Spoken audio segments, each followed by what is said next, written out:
U.S. have been dying, and it seemed to be a mystery as to what was killing them. Well, the EPA has finally conceded that a very widely used pesticide could be the reason for these honeybees dying. Now, they released a report, and according to Dr. Jones, YouTube the here. report card was so dire Subscribe that and the like, EPA guys. could potentially take action to restrict or limit the use of the chemical by the end They of found the year. out what happened Now, to the bees, huh? About time. Are referred to as neonicotinoids, and there are 5 different types, and one specific type was found to be the killer of bees under this EPA report, okay, or the reason for all these bees dying. So tens of millions of acres of farmland are treated with neonics every year, and the health of the U.S. honeybee hives continues to be dismal.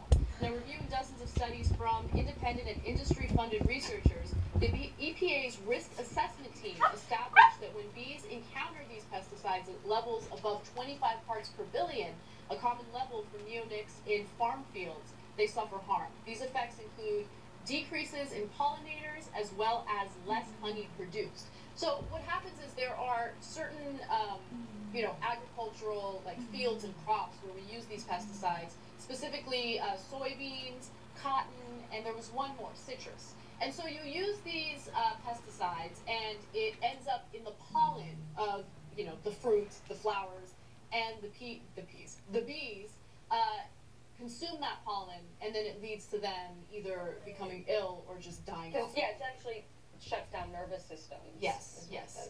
It's pesticides. It's pesticides. Yeah.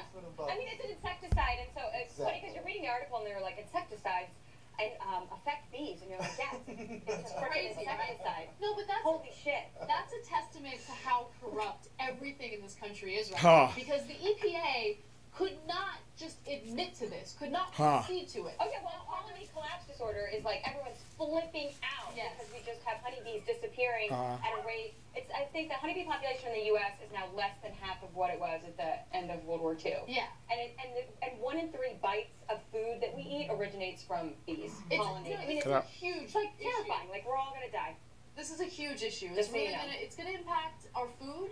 We already have limited resources as it is, and this is gonna make it worse. Now, the 2 companies that make these chemicals include Syngenta and Bayer. I'm unclear as to how much political sway they have, but I'm guessing quite a bit. A lot. It took EPA this long to concede that these pesticides have a negative impact on these bees. Because the rich people even like I think the quote said, own the companies. EPA, it's going to get to the point. It's getting so horrible. It may have to take action. I know. This long, insufferable process to come up with this conclusion that everybody already knew, right? Yes. I mean, of course, if you put the insecticide all over the frickin' flower, and then it's going to be in the pollen too. Exactly. I mean, I'm not a motherfucking scientist, and I am figuring this shit out really quick. Yeah, I mean that was the suspicion from the get-go. But again, the government was very resistant to that criticism. Right. They were resistant to actually investigating it. And as I mentioned, there are 5 different types of these pesticides. So far, they've only really done in-depth studies into one of them, and they found a positive, causal relation. All right, guys. They find out what happened to bees, guys. What do you think? Let me know. Guys in the comment section. The effect that it's still having on raptor populations, and I mean, it's silence